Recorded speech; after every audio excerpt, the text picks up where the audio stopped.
शहजाद, आपसे सबसे पहले समझना चाहूँगी, एक तो चीज़ आपने क्लियर कर दी कल भी कि IMF प्रोग्राम की कड़वी गोली निगलनी पड़ेगी और सख्त फैसले करने के अलावा कोई ऑप्शन नहीं। लेकिन अब जिस चीज़ के ऊपर गौर हो रहा है वो है वॉल्यूम, यानी किस तरह से या किस मिकदार में वो सख्त फैसले किए जाएं, किस तादाद में वो सख्त फैसले किए जाएं कि बैलेंस किया जा सके पॉलिटिकल कैपिटल, आवाम पर बोझ कम से कम हो और फिर ये जो नैया है इसको भी हम पार कर लें। आप इसके ऊपर क्या राय रखते हैं, क्या ये मुमकिन है? बहुत शुक्रिया अलीना, कल मैंने ये कहा था कि जरूरी नहीं है कि हम IMF के कहने पे इक़दाम उठाएं। हमारी इकोनॉमी में कुछ फ्लॉज हैं जिनको दुरुस्त करने की जरूरत है। मिसाल के तौर पे पब्लिक सेक्टर एंटरप्राइजेस 500-600 अरब रुपए का सालाना नुकसान होता है। हर हुकूमत आके कहती है इनको हम रीस्ट्रक्चर करेंगे फिर प्राइवेटाइज करेंगे, ऐसा होता नहीं है। ना रीस्ट्रक्चरिंग होती है, ना हमने कोई बड़ी प्राइवेटाइजेशन की है पिछले 15-20 सालों में। इसके अलावा गैस, ऐसा नहीं हो सकता कि आप महंगी खरीदें और सस्ती बेचें, पेट्रोल महंगा खरीदें सस्ता बेचें।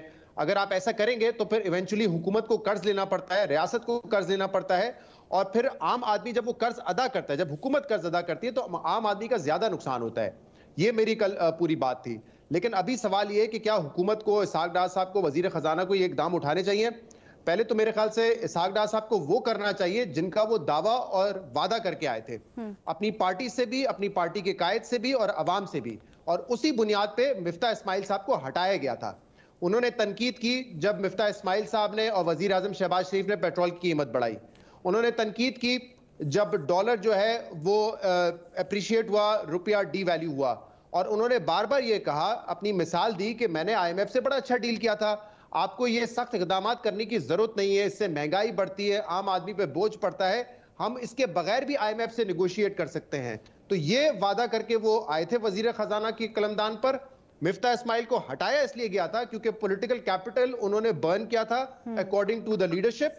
तो अब इसहाक डार साहब ने जो वादा किया था वो पूरा करें, IMF से बेहतर तरीके से निगोशिएट करके दिखाएं, बेहतर तरीके से डील करें, आवाम को महंगाई बढ़ाए बगैर IMF का पैकेज लेके दिखाएं, कड़वी गोली दिए बगैर वो डील करके दिखाएं IMF से। जिन बातों की वो तनकीद मिफ्ता इस्माइल साहब पे करते थे वो करके दिखाएं उसका उलट। क्योंकि अगर यही इक़दामात उठाने थे जो वो उठाने जा रहे हैं, मैं उसके लिए खिलाफ नहीं हूं कि इस इक़दामात को नहीं उठाना चाहिए, मैं तो कह रहा हूं कि ये जरूरत है। लेकिन हमें एक विजन जो इसहाक डार साहब ने दिया था वो सियासी तौर पर बातें की जाती हैं, खास तौर पर अगर यही इक़दामात उठाने हैं जिनकी आप बात कर रही हैं तो फिर अक्टूबर में मिफ्ता इस्माइल साहब ये उसी वक्त कर देते। तो हमारे जो रिजर्व्स गिर गिर के $8 बिलियन से $4.3 बिलियन पर आ गए हैं, जिसकी वजह से डिफॉल्ट की बातें हो रही हैं। वो तो PMLN खुद कह रही थी ना कि मिफ्ता इस्माइल साहब के होते हुए हमने डिफॉल्ट से अवॉइड कर लिया था। तो क्यों डिफॉल्ट की बातें हो रही थी? तो ये इक़दामात अगर करने थे तो आई गेस तो चेंज की जरूरत ही नहीं थी, फिर वो मिफ्ता इस्माइल साहब ही कर देते। तो अब इसहाक डार साहब वो करके दिखाएं जिनका उन्होंने वादा किया था, दावा किया था कि वो IMF से बेहतर निगोशिएट कर सकते हैं। बट चलिए, वो सियासी दावा एक तरफ, but do you think realistically Shehzad ये मुमकिन है? डार साहब करके दिखाएं ना, इसहाक डार साहब करके दिखाएं। उन्होंने कहा था करके दिखाएंगे, हमें तो नहीं लग रहा था उससे भी मुमकिन है। मैंने तो उनके साथ इंटरव्यू किया था, मैंने ये कहा था कि कैसे करेंगे। IMF का रवैया अब ऐसा नहीं है कि IMF जो है वो वेवर देता रहे। जब इसहाक डार साहब 2013 से 17 में उन्होंने प्लान मुकम्मल किया था IMF का, IMF ने 13 मरतबा वेवर दिया था। अब ना पाकिस्तान के अमेरिका से वो ताल्लुकात है, ना अमेरिका को पाकिस्तान की उस किस्म की जरूरत है, ना IMF बार बार रियासत की मिस कमिटमेंट के बाद हमें कोई रियायत देने के लिए तैयार है। तो जो भी कड़वी गोली हफीज शेख साहब को खानी पड़ी, उसके बाद शौकत तरीन साहब ने बड़ी भड़के मारी कि मैं डील करके दिखाऊंगा, और हफीज शेख साहब ने बड़ा बुरा मुआहिदा किया, यासद उमर साहब ने बड़ा मुआहिदा किया, मैं उससे बेहतर करके दिखाऊंगा। शौकत तरीन भी नहीं कर सके।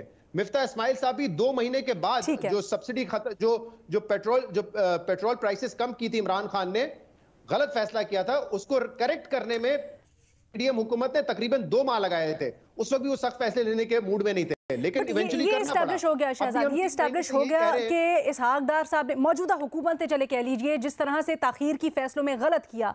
लेकिन मुझे ये बता दीजिए, एज एन इंडिपेंडेंट सहाफ़ी, ख़ास तौर पे वो सहाफ़ी जो इकोनॉमी के ऊपर बड़ी गिरफ्त रखते हैं, आप क्या समझते हैं अब अगर IMF के प्रोग्राम में जा रहे हैं और नागुज़ीर हो गए हैं, आपके ख्याल में ये फैसले कर लेने चाहिए उनको? क्या कीमतें बढ़ा देनी चाहिए?